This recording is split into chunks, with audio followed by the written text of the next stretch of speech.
Dans les années 80, on constate une augmentation du nombre d'étudiants du degré secondaire en Valais. L'idée germe dans le district de Sierre de construire un collège pour accueillir les étudiants des vallées latérales, de la ville elle-même et les étudiants francophones du Haut-Valais.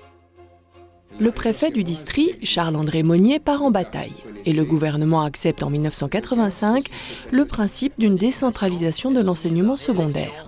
Le projet d'un collège à Sierre comprenant une salle de spectacle prend forme. Le Conseil d'État a admis le principe d'une décentralisation accrue des écoles secondaires du deuxième degré.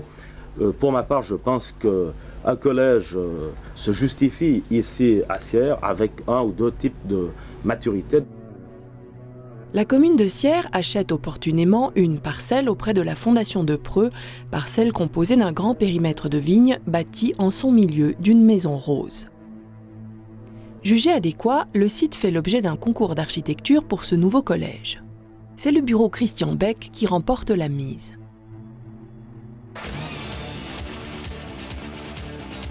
Cet ambitieux projet s'invite dans les campagnes politiques. Quels sont pour vous les 3 besoins essentiels devant être réalisés lors de la prochaine législature? Toujours plus, notre jeunesse, notre main-d'œuvre devra être qualifiée. Je vois la réponse par un collège avec une maturité scientifique. En 1985, vous disiez l'importance d'un collège à Sierre. Il ne s'est malheureusement pas construit. Qu'est-ce qui s'est passé? L'opposition de quelques privés et la lenteur des procédures ont tué la réalisation de ce projet. Serge Sierrault était conseiller communal à l'époque du projet, puis président de la ville de Sierre. Pendant son mandat, il est élu conseiller d'État en charge de l'éducation. C'est lui qui portera plus tard la réalisation de la Haute École valaisanne à Sierre. La commune de Sierre s'est donc portée acquéreuse pour réaliser le collège. Par ailleurs, si vous observez ce terrain, il n'est pas loin de la gare, il est à 12 minutes, nous l'avions vérifié à l'époque, il y est toujours. Et donc, c'est pas un endroit éloigné du tout, ni de la gare, ni des desservances des bus postaux. Le choix du site de Maison Rose est entériné par l'Assemblée primaire de Sierre. Les procédures de mise à l'enquête démarrent.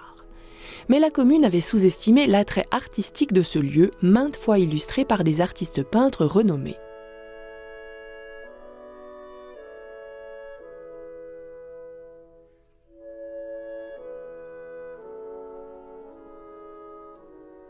Emmené par Jacques-Louis Izot, Blaise Chappat et d'autres sympathisants, un groupement d'opposition se forme et entame un recours auprès du tribunal cantonal.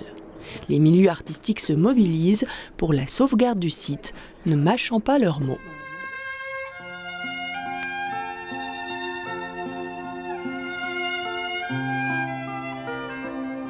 La Maison Rose illumine tout le paysage et continue de donner une valeur irremplaçable à ce coteau, l'un des derniers échappés au massacre, à la rage de foutre en l'air ce qui est beau.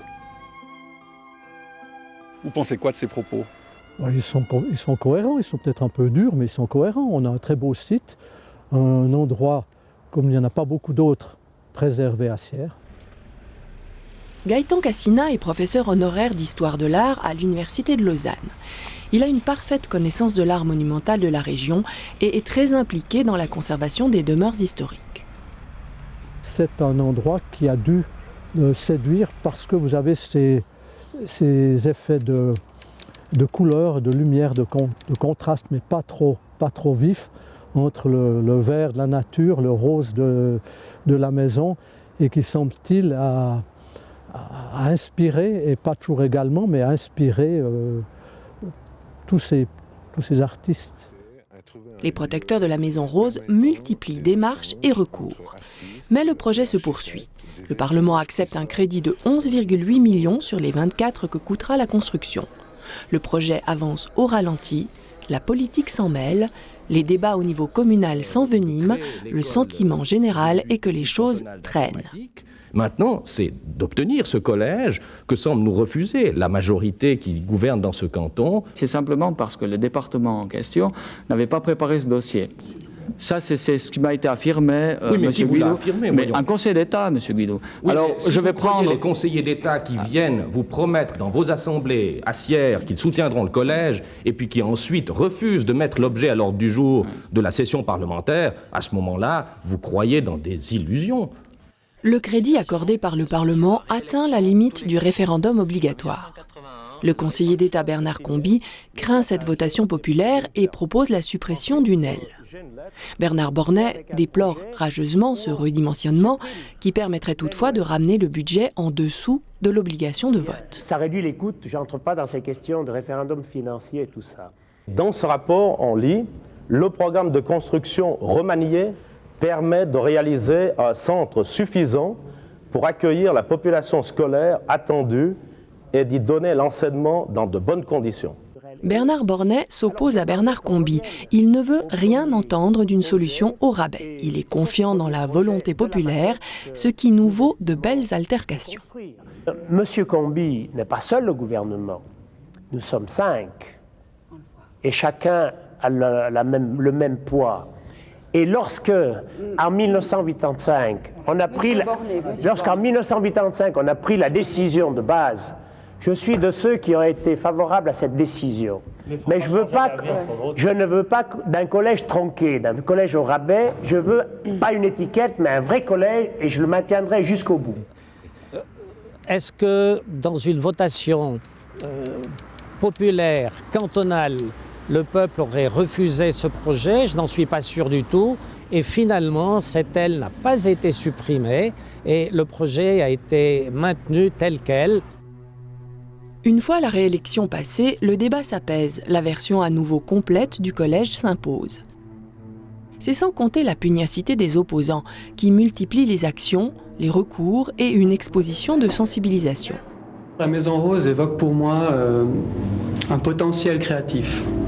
Et en fait, quand j'ai été voir cette maison, tout de suite ce qui m'est venu à l'idée, c'était de travailler sur les murs. Ces roses qui délavent sur les blancs, qui prennent plein de tons gris. Et j'ai voulu essayer de le rendre d'une manière picturale. Et c'est ce qu'on retrouve ici dans mon travail. Oui, alors M. Blaise Chapa, qui est un voisin immédiat, il a estimé que c'était vraiment une grande perte que d'entamer, même en conservant la Maison Rose, mais que d'entamer ce site, ce paysage, et d'y mettre une si grande bâtisse. Et il a engagé une bataille qui était d'avance perdue, mais qu'il a menée avec acharnement. En 1988, le tribunal administratif cantonal donne raison à Blaise Chapa, qui s'oppose à la modification du plan de zone. Tout tourne finalement autour de l'ordonnance de la protection contre le bruit. Interpellé, le Conseil d'État établit une norme de bruit admissible de degré 2. Les opposants ne sont pas convaincus, recourent, mais n'ont pas gain de cause au niveau cantonal. Ils saisissent alors le tribunal fédéral qui, en 1994, déboute définitivement les opposants et admet la modification de ce site en zone d'intérêt public. Mais quand on donne raison 14 ans plus tard, c'est un peu tard. Est-ce qu'il aurait été pas plus sage au bout d'un certain temps de se dire est-ce qu'on choisit un autre site pour l'implantation? Quand vous avez décidé quelque part de construire quelque chose sur un terrain qui vous appartient, même si on vous dit que ce n'est pas une bonne idée, que ce n'est pas le bon endroit, vous avez tendance à vous entêter, à vouloir avoir raison. On le voit, on a trouvé d'autres endroits pour construire des établissements scolaires. Vous savez, pour arriver jusqu'à une mise à l'enquête d'un projet définitif, c'est 4 à 5 ans de procédure. Donc quand vous êtes arrivé au bout de tout ce chemin compliqué, aller sur un autre terrain, c'est faire tabula rasa de toute cette procédure et recommencer à zéro. Entre-temps, la ville de Sierre est dotée d'un énorme crédit pour la construction d'un nouvel hôpital et doit absolument trouver des financements pour abriter plus sérieusement ses écoles d'informatique et du tourisme. La ville est consciente que la situation a changé, elle ne peut plus courir plusieurs lièvres à la fois. Le Grand Conseil ne peut pas concentrer les investissements dans le même district, donc il fallait faire un choix, et le choix s'est porté plutôt vers les écoles du degré tertiaire. D'autres écoles ont donc brûlé la politesse au vieux projet de collège tombé dans l'oubli. Le site de Maison Rose a retrouvé sa quiétude et son abandon d'avant le projet et vivote maintenant avec quelques rénovations faites dans l'indifférence générale. Et on reparle en 2018 de situer à Sierre un nouvel établissement secondaire. Est-ce le début d'une nouvelle saga? Avec le recul, est-ce que la région de Sierre se porte pas mieux sans collège? Non, elle se porte mieux avec la réalisation de la Haute École valaisanne, elle s'est portée mieux avec la réalisation de l'hôpital, elle se porterait mieux encore avec la réalisation d'un collège.